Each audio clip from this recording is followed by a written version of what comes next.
तो चलो वो स्टार्ट किया जाए। दिल्ली सल्तनत में दो वंश खत्म कर चुके हैं, किसको किसको? गुलाम वंश और खिलजी वंश। अब पढ़ना है किसके बारे में? तुगलक वंश के बारे में, जिसमें जो है तुगलक वंश का संस्थापक कौन था? तुगलक वंश का स्थापना कब हुआ था इसका? 1320 में। यही चला था लगभग 1414 तक। कब तक चला था? 1414। जिसमें जो होता है तुगलक वंश का संस्थापक होता है गयासुद्दीन तुगलक। कौन होता है? गयासुद्दीन तुगलक।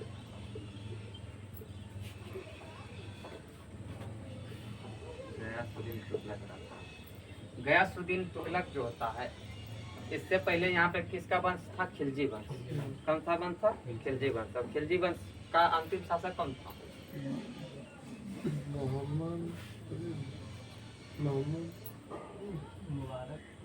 महमूद मुबारक खिलजी था। कौन था? मुबारक खिलजी। मुबारक खिलजी को हत्या करके गयासुद्दीन तुगलक गद्दी पर बैठता है। गयासुद्दीन तुगलक जो होता है किस वंश का स्थापना करता है? तुगलक वंश। किसका करता है? तुगलक वंश। जिसमें जो होता है इन्होंने सबसे पहले कार्य क्या किया था? पूछा जाता है कि नहरों का निर्माण कराने वाला ही पहला व्यक्ति था। क्या था? नहरों का निर्माण कराने वाला पहला शासक कौन था? गयासुद्दीन तुगलक। उस गयासुद्दीन तुगलक रहता है क्या चीज? नहरों को पहली बार निर्माण कराता है कौन? गयासुद्दीन तुगलक। उसके बाद जो होता है क्या?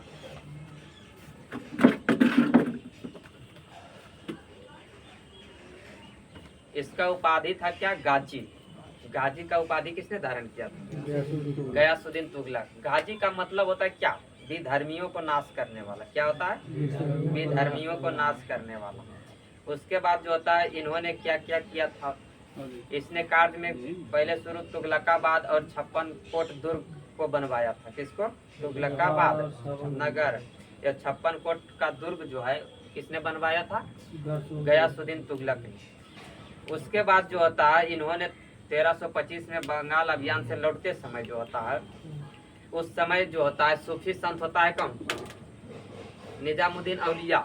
कौन होता है? निजामुद्दीन औलिया, जो कहाँ रहता है? दिल्ली में। तो उससे मतलब कि मतभेद हो जाता है किसका? गयासुद्दीन तुगलक।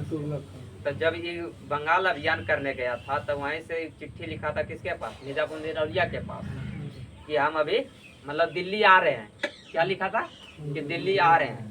तो निजामुद्दीन औलिया ने इनको रिप्लाई में दिया था कि हुजूर अभी दिल्ली अभी दूर है। क्या लिखा था? हुजूर दिल्ली अभी दूर है। किसने बोला था? निजामुद्दीन औलिया। तो क्वेश्चन पूछ दिया जाता है कि दिल्ली अभी दूर है, किसने बोला था? निजामुद्दीन औलिया ने। लेकिन किसको बोला था? गयासुद्दीन तुगलक को। यही जो होता है 1325 में बंगाल अभियान करके जब वापस आ रहे थे तो इसी के जो होता है किसके द्वारा पुत्र बनाया था एगो महल, लकड़ी का महल बनाया था।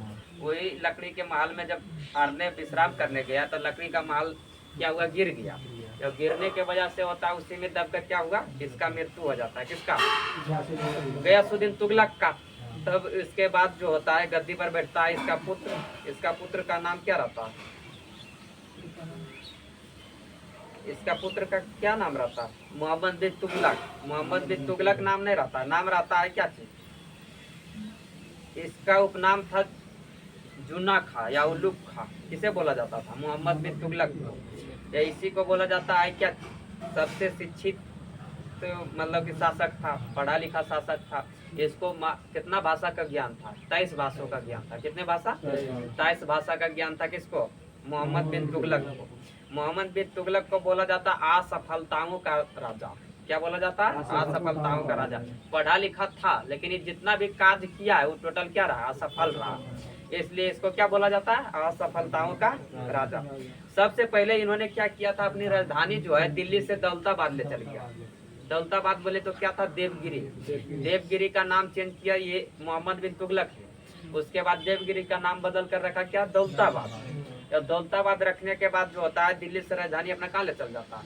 दौलताबाद। लेकिन फिर उसके बाद जो इसको समझ में आता है कि मेरा राजधानी जो है दिल्ली था, ये अब हम किधर चलाएं, दक्षिण भारत में चलाएं तो उत्तर भारत तो पूरा मेरा छुटिए गया। ये जितना भी आक्रमणकारी होता था किधर से आता था, पश्चिम तरफ से आता था, जो दिल्ली सबसे पहले मतलब मेन अड्डा था। ये जब इसको ध्यान में आया तो फिर पुनः अपना राजधानी दिल्ली कर लेता है, तो ये भी असफल हो गया है, इसका राजधानी चेंज किया जो। उसके बाद इन्होंने क्या किया था, दुआब में कर वृद्धि किया था। क्या किया था, दुआब में कर वृद्धि, मतलब क्या हुआ था, दुआब क्षेत्र, जो दुआब क्षेत्र किसे बोला जाता है, दुआब क्षेत्र बोला जाता है, दो नदियों के बीच वाले क्षेत्र को दुआब बोला जाता है। क्या बोला जाता है, दुआब, जिसमें अभी वर्तमान में जो है 4-5 गो दुआब है, उसको हमेशा पूछा जाता है। जिसमें आता है पहला चाज दुआब, कौन आता है, चाज दुआब जो है किस झेलम और चिनाब नदी के बीच के क्षेत्र को बोला जाता है चाज दुआब।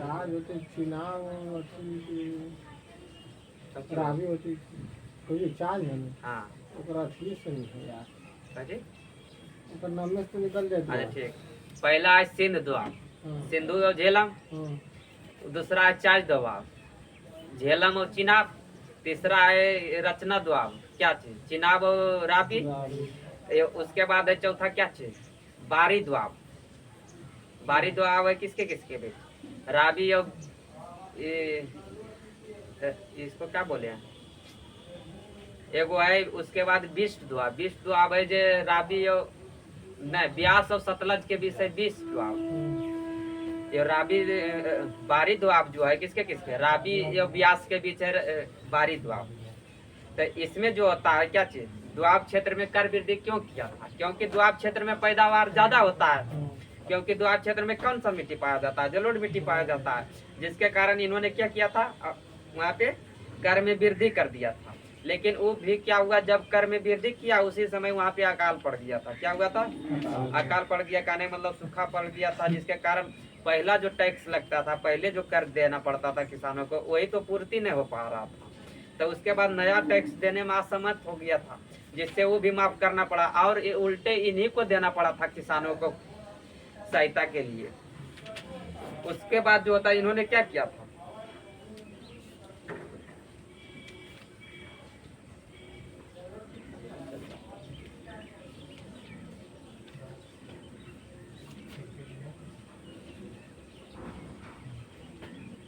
उसके बाद इन्होंने किया था सांकेतिक मुद्रा चलाया था, सांकेतिक मुद्रा चलाया था। उन्होंने क्या मतलब था, सांकेतिक मुद्रा का मतलब उसमें मतलब कोई चिन्ह रावेन किया था, तो कोई भी बना देता था मुद्रा को, जैसे उसमें कोई मोहर रहता है पर्सनल, तभी पता चलता है कि ओरिजिनल है कि नकली है, डुप्लीकेट है। जो जैसे अभी भारत सरकार नोट को जारी करता है तो उसमें रहता है आरबीआई के गवर्नर का सिग्नेचर रहता है, आरबीआई द्वारा उसमें एगो तार रहता है, मतलब और अनेक प्रकार के चीज रहता है उसमें पहचानने के लिए कि असली है कि डुप्लीकेट है जो।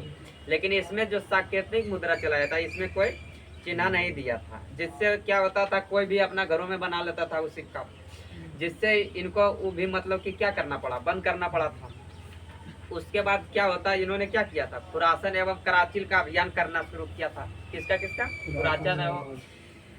खुरासन एवं कराची का, जिसमें जो होता है उससे लड़ने के पहले, अभियान करने से पहले जो क्या किया था, सेना को वेतन दे दिया पहले एडवांस में।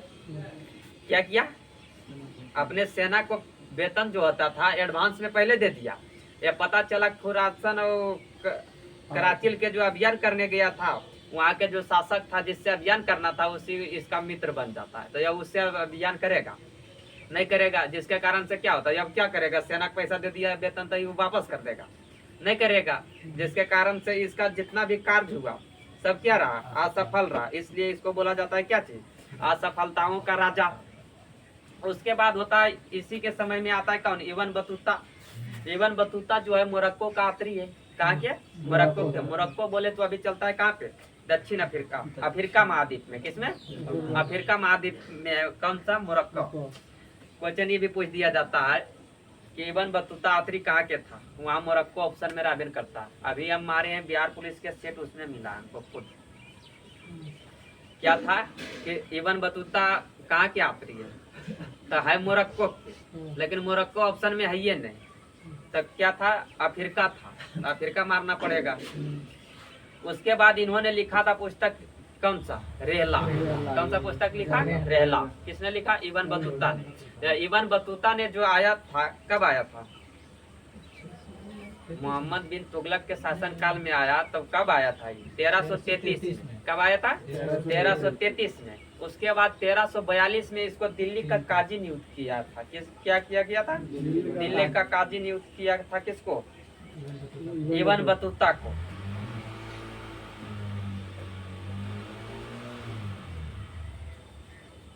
उसके बाद जो होता है, इसी के समय में 1336 में विजयनगर साम्राज्य का स्थापना होता है दक्षिण भारत में। दक्षिण भारत में होता है विजयनगर का साम्राज्य का स्थापना, जिसमें जो होता है विजयनगर का शाब्दिक अर्थ होता है क्या? विजयनगर का शाब्दिक अर्थ होता है क्या? जीत की भूमि। क्या होता है? जीत की भूमि। जिसमें संस्थापक कौन था इसका? इसका संस्थापक था संगम पुत्र। कौन था? संगम पुत्र, मतलब पिता का नाम संगम है। उसके बाद इसका पुत्र था कौन? हरिहर एवं बुक्का। संस्थापक कौन किया था? हरिहर एवं बुक्का। विजयनगर साम्राज्य का जो राजधानी कहाँ था? हम्पी। कहाँ था? हम्पी। किस नदी के किनारे है विजयनगर साम्राज्य? तुंगभद्रा नदी किनारे। किसके? तुंगभद्रा नदी के किनारे। या इसी के समय में भी बहमनी राज्य का भी स्थापना हुआ था दक्षिणी भारत में। कहाँ हुआ था? दक्षिण भारत में। किसका? बहमनी राज्य का स्थापना। जिसका स्थापना किसने किया था? बहमन शाह, जिसे हसन गंगू के नाम से जाना गया। उन्होंने कब किया था बहमनी साम्राज्य का स्थापना? 1347 में। मोहम्मद बिन तुगलक ने 1325 से 1351 तक गद्दी पर रहा। तुगलक वंश का शासक रहा। उसके बाद जो है इन्होंने क्या किया था? 24 प्रकार का मतलब कि टैक्स को समाप्त करके तो फिरोज शाह तुगलक बैठता है इसके बाद गद्दी पर। नहीं, मोहम्मद बिन तुगलक के जो है मृत्यु के बाद जो है किसने? बदयानी ने कब बोला था? बदयानी इसके समय क्या था? एक लेखक था जिन्होंने क्या बोला था कि अंततः लोगों को उससे मुक्ति मिली और उसे लोगों से। किसने बोला था? बदयानी ने। बदयानी ने बोला मोहम्मद बिन तुगलक के मृत्यु के बाद, क्या बोला था कि अंततः जो है लोगों को उससे मुक्ति मिली। किस? इससे भी परेशान है? नहीं परेशान रहेगा आदमी। जैसे आज राजधानी बनाए हम दिल्ली को, तो कौन नहीं चाहता कि हम राजधानी में रहे? तो राजधानी चल गए दिल्ली में रहने के लिए, बसने के लिए। जब वहां से उठा के ले चल गए, बोल चलो अब रहेंगे दौलताबाद में। तब दौलताबाद गया भाई, तो दौलताबाद से पता चला कि नहीं फिर चलो दिल्ली चलते हैं। तो इससे भी लोग परेशान था। यही बोला क्या चीज कि अंततः लोगों को उससे मुक्ति मिले और लोगों से उसे भी मिल गया मुक्ति। किसने बोला था? बदयानी ने। ये सब जो होता है वाक्य में कि किसने बोला है, इसको हमेशा पूछा जाता है, अंडरलाइन में रखना चाहिए इसको। उसके बाद जो होता है क्या चीज? उसके बाद गद्दी पर कौन बैठता है? फिरोज शाह तुगलक। कौन बैठता है? फिरोज शाह तुगलक। फिरोज शाह तुगलक जो है पहली बार राज्याभिषेक कहाँ कराया था? ठट्टा में। कहाँ कराया था? ठट्टा में। जो कब कराया था? 20 मार्च 1351 में। कब किया था? 20 मार्च 1351 में ठट्टा में कर लिया था। लेकिन जब अपना गद्दी पर गया, कहाँ? दिल्ली। दिल्ली गया था, फिर अपना राज्याभिषेक कराया। तो क्वेश्चन पूछा जाता है कि 2 बार राज्याभिषेक कराने वाला कौन था? पहला यहाँ हो गया कौन? फिरोज शाह तुगलक। मुगल वंश में जाएंगे तो औरंगजेब होता है 2 बार कराने वाला राज्याभिषेक। दिल्ली सल्तनत में हो गया फिरोज शाह तुगलक। मुगल काल में जाएंगे तो औरंगजेब 2 बार कराता है। मराठा साम्राज्य में होता है कौन? शिवाजी। उसके बाद बताइए आगे क्या चीज बताना है? फिरोज शाह तुगलक ने ही क्या किया था? नहरों का जाल बिछाया था। क्या किया था? मतलब नहर का शुरुआत एवं कुआं के सिंचाई के लिए शुरुआत किया था गयासुद्दीन तुगलक ने। लेकिन सर्वाधिक नहरों का जाल का मतलब बनाया था किसने? फिरोज शाह तुगलक के समय। किसके समय? फिरोज शाह तुगलक के समय। इन्होंने जो होता है क्या, फिरोज शाह तुगलक का जो होता है इसे बोला जाता है सिकंदर लोदी और औरंगजेब का अग्रगामी। अग्रगामी कहने का मतलब हुआ क्या चीज? सिकंदर लोदी जैसा काम किया, जैसे औरंगजेब काम किया, उससे पहले ही कर दिया था कौन? फिरोज शाह तुगलक। उसके बाद जो होता है इन्होंने क्या किया था, तकावी ऋण जो होता है उसको माफ किया था। तकावी ऋण, हाँ, तकावी ऋण को माफ किया था किसने? मोहम्मद बिन तुगलक, फिरोज शाह तुगलक ने। इन्हें जो किया था 24 प्रकार का कर पहले लिया जाता था उसको समाप्त कर दिया। किसने? फिरोज शाह तुगलक ने। उसके बाद जो होता है केवल 4 प्रकार का कर लेने लगा। कौन? फिरोज शाह तुगलक। जिसमें जो होता है पहला खराज होता है। क्या होता है? खराज। खराज जो लिया जाता था, लगान वसूला जाता था। दूसरा होता था खुम्स। खुम्स कर बतेबे किए थे कि लुटा हुआ धन को बोला जाता है खुम्स कर। तीसरा होता है जजिया कर। जजिया कर का शुरुआत किया था किसने? जजिया कर का शुरुआत हुआ था 712 में मोहम्मद बिन कासिम ने किया था पहली बार। उन्होंने जब किया था तब बूढ़ा व्यक्ति, ब्राह्मण या बच्चा को इस दायरे में नहीं रखा था। बाकी ये जो जजिया कर है गैर मुसलमान से लिया जाने वाला एक धार्मिक टैक्स है, कर है, जिसको जो है फिरोज शाह तुगलक ने क्या किया, इस सभी पर लागू कर दिया। बच्चा, बूढ़ा व्यक्ति, पंडित, ब्राह्मण जे भी रहे A to Z से लेने लगा। मतलब कहने का मतलब मुसलमान नहीं है टैक्स दो। मोहम्मद बिन कासिम ने जब स्टार्ट किया था तो बूढ़ा व्यक्ति, ब्राह्मण और बच्चा को एवं बीमार व्यक्ति को भी छोड़ दिया था। लेकिन जब फिरोज शाह तुगलक ने टैक्स लगाया तो इसका जो स्टेटमेंट का था क्या कि जजिया कर है गैर मुसलमान से लिया जाने वाला एक धार्मिक है। तो मुसलमान नहीं हो तो टैक्स दो। कोई भी रहो, बूढ़ा रहो या बीमार रहो या तो ब्राह्मण हो। तो क्वेश्चन ही पूछा जाता है कि ब्राह्मणों पर जजिया कर लगाने वाला पहला शासक कौन हुआ?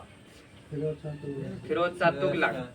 कहने का मतलब हुआ, क्वेश्चन ही पूछा जाता है, हाईलाइट में लो इसको, कि फिरोज शाह तुगलक क्या हुआ? जजिया कर को ब्राह्मणों पर लागू करने वाला पहला शासक कौन हुआ? फिरोज शाह तुगलक। जजिया कर लागू करने वाला मोहम्मद बिन कासिम। जजिया कर लागू करने वाला ब्राह्मणों पर पहला शासक फिरोज शाह तुगलक। उसके बाद इसके बाद बारे में जजिया कर के बारे में अभी आएगा, लास्ट होगा रंगीला बादशाह तर जाके। उसके बाद जो होता है क्या चीज, सिंचाई कर भी लिया जाने लगा। जो कितना लिया जाता था? उपज का 1/10 भाग। कितना लेता था? उपज का 1/10 भाग। उसके बाद जो होता है इन्होंने किसका किसका स्थापना किया था? फिरोजाबाद दिल्ली में स्थापना किया, फतेहाबाद, जौनपुर और फिरोजपुर का स्थापना किसने किया? फिरोज शाह तुगलक ने। उसके बाद जो है क्या चीज, इन्होंने क्या किया था? एकता प्रथा पूर्ण शुरू कर दिया था। किसने? फिरोज शाह तुगलक ने। एकता प्रथा जो शुरू किया था पहली बार कौन किया था? इल्तुतमिश ने। कौन किया था? इल्तुतमिश ने। लेकिन एकता प्रथा को जो होता पूर्ण रूप से समाप्त किया था अलाउद्दीन खिलजी ने। लेकिन फिर जो है पुनः चालू करता है कौन? फिरोज शाह तुगलक ने। या फिरोज शाह तुगलक एकता प्रथा चालू करके इसको वंशानुगत कर देता है। क्या कर देता है? वंशानुगत, मतलब ये लगातार चलते रहेगा। इसके बाद जो होता है क्या चीज, इसके समय सर्वाधिक दास था। क्या था? क्वेश्चन ये भी पूछा जाता है कि किसके शासन काल में सर्वाधिक दास था? तो फिरोज शाह तुगलक के समय था। ये दास के लिए एगो विभाग बनाया था जिसको क्या बोला जाता था? दीवान ए बंदरगान। क्या बोला जाता था? दीवान ए बंदरगान किसको बोला जाता था? दासों का एक विभाग था।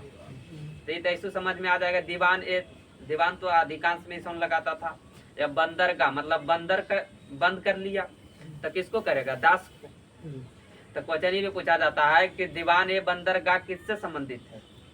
तो दास के विभाग से। किससे? दास के विभाग। या दासों को भर्ती के लिए एगो क्या किया था? विभाग बनाया था जिसे बोला जाता था क्या? अर्ज ए बंदरगान। क्या बोला जाता था? अर्ज ए बंदरगाह। अर्ज मतलब उसमें और जोड़ रहा है। दास के विभाग को बोला जाता था दीवान ए बंदरगान।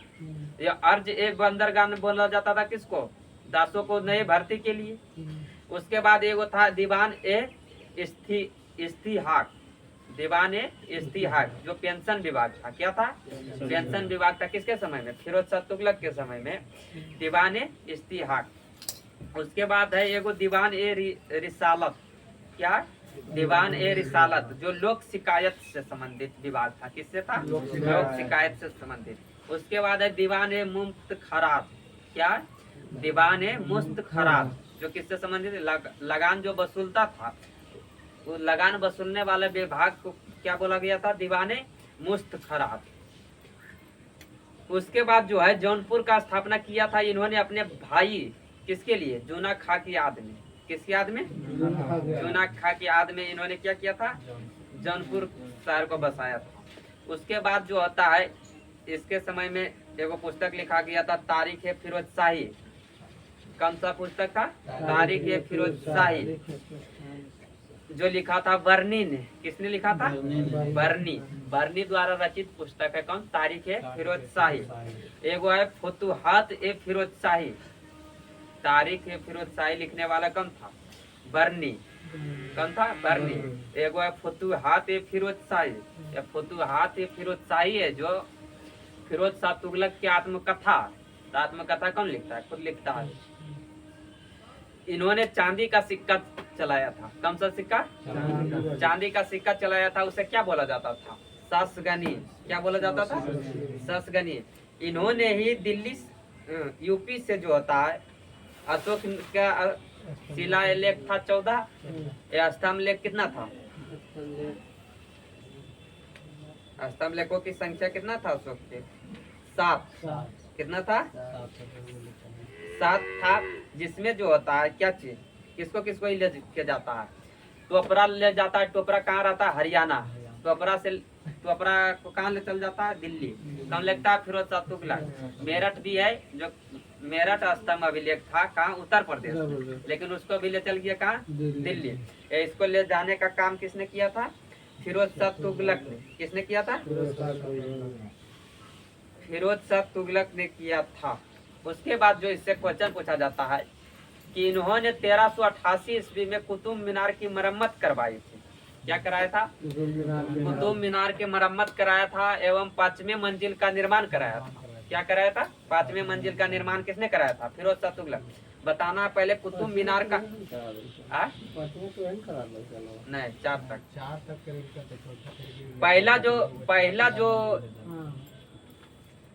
जो बना था, पहला फ्लोर जो बना था, जो बनाया था किसने? कुतुबुद्दीन ऐबक ने। लेकिन उसको पूरा किया, मतलब 4 फ्लोर तक ले गया था कौन? इल्तुतमिश ने। कौन ले गया था? इल्तुतमिश ने। लेकिन बाद में जो है फिरोज शाह तुगलक ने एक मरम्मत उसको भी कराया। उसके बाद एक मंजिल और उस पर निर्माण कराया। किसने? फिरोज शाह तुगलक ने।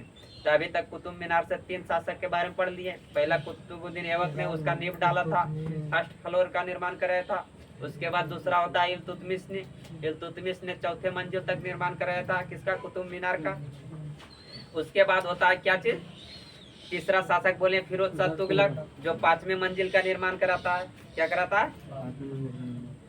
5वें मंजिल का निर्माण कराता है। उसके बाद जो होता है क्या चीज? इन्होंने शासक जो बना था कौन? फिरोज शाह तुगलक। कब तक रहा था? कब तक रहा था?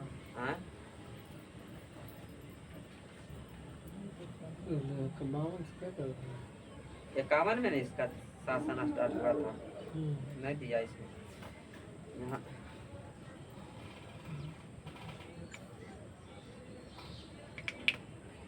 इसके बाद जो होता है किसके बाद? फिरोज शाह तुगलक के बाद जो होता है गद्दी पर बैठता गयासुद्दीन मोहम्मद शाह। कौन बैठता? इस छोटा छोटा शासक होता है, इसलिए जो कहीं कहीं पर जो बुक में दिया रहता है 1398 तक ही दिया रहता है। किसका? तुगलक वंश का काल। क्या रहता है? तुगलक वंश का काल जो होता है 1398 तक दिया रहता है, क्योंकि जो होता है 1398 में कौन करता है? मंगोल आक्रमण करता है। मंगोल आक्रमण तो पहली बार किया था किसके शासन काल में? इल्तुतमिश के। इल्तुतमिश के समय में किया था किसने? चंगेज खान ने। चंगेज का किया था ने। तो इसके समय में भी किया था 1398 में, जिस समय जो गद्दी पर कौन था यहाँ के, मतलब कि तुगलक वंश का शासक कौन था? नसीरुद्दीन महमूद था। कौन था? नसीरुद्दीन महमूद। जिसमें जो होता है मंगोल का नेतृत्व कर रहा था तैमूर लंग। कौन कर रहा था? तैमूर लंग। उसके बाद जो होता है क्या चीज?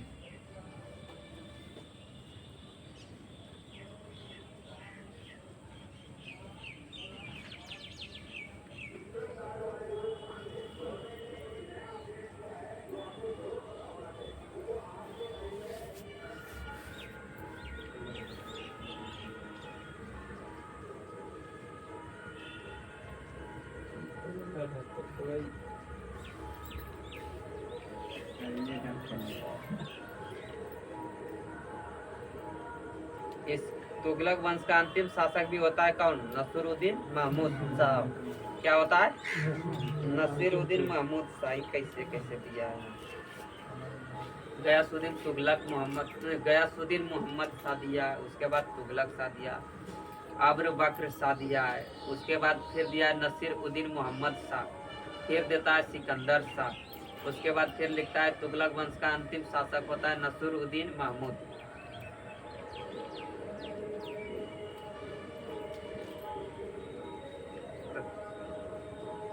तुगलक वंश जो चलता है कब तक चलता है? लास्ट चलता है 1414 तक। या इसके समाप्त होने पर कौन सा वंश का स्थापना होता है? सैयद वंश का। किसका? सैयद वंश का। चलिए ठीक है, बंद किया जाए इसको।